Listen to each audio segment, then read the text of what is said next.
भगवान श्री कृष्ण को नमस्कार करते हुए आप सभी का अनंत अकेडमी ऑफ मैथमेटिक्स में स्वागत है। देखिए क्वेश्चन नंबर 30 में क्या है, find the coordinates of the points of trisection of the line segment joining the point A है -1,4 एंड बी है -3,-2।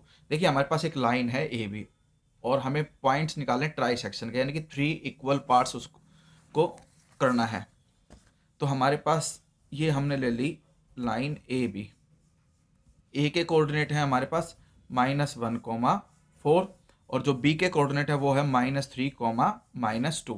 3 इक्वल पार्ट्स का मतलब हमने एक पॉइंट पी ले लिया, तो ए पी एक पॉइंट हो गया, पी क्यू दूसरा हो गया और क्यू भी थर्ड हो गया। ठीक है, जब हम पी के लिए लेके चलेंगे तो देखिए यहाँ पर पी से पहले ए पी एक हिस्सा है, फिर पी क्यू और क्यू बी इधर की तरफ दो हिस्से हैं।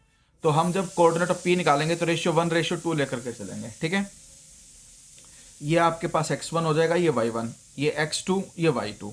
तो फिर आप क्या लिखोगे, कोऑर्डिनेट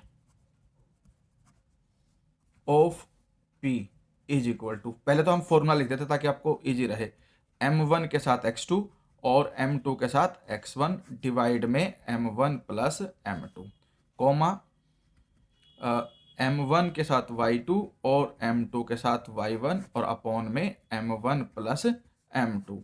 ध्यान रखना रेशियो जो लेंगे पी के लिए आप ये लिख देना, P डिवाइड्स ए बी इन 1:2। ये लाइन लिख देना क्योंकि P से पहले सिर्फ एक लाइन ए पी है और P के बाद पी क्यू और क्यू भी दो लाइन, तो इसलिए 1:2 होगी।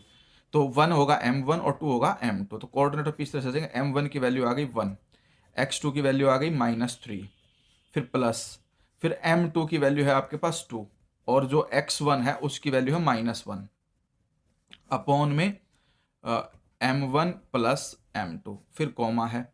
ठीक है, इधर m1 विच इज 1, y2 की वैल्यू है -2, ब्रैकेट में -2 लिख दो, फिर प्लस का साइन, m2 है आपके पास 2 और y1 की वैल्यू है 4 अपॉन में m1 plus m2, -3 -2 upon 3, comma -2 और प्लस में 8 upon 3।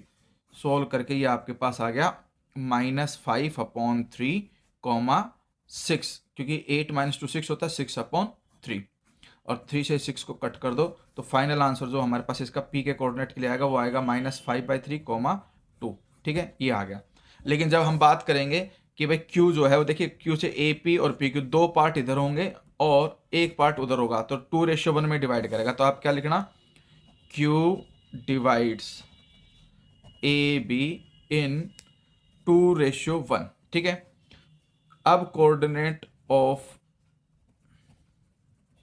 Q is equal to, formula तो वही है। अब आपके पास जो m1 है वो 2 हो गया और जो x2 है वो -3, फिर +1 उसके साथ में आ जाएगा -1 अपॉन में 1 + 2, 2 + 1 या 1 + 2 एक ही बात है, तो इसको आप ऐसे ही लिख लो 2 + m1 + m2।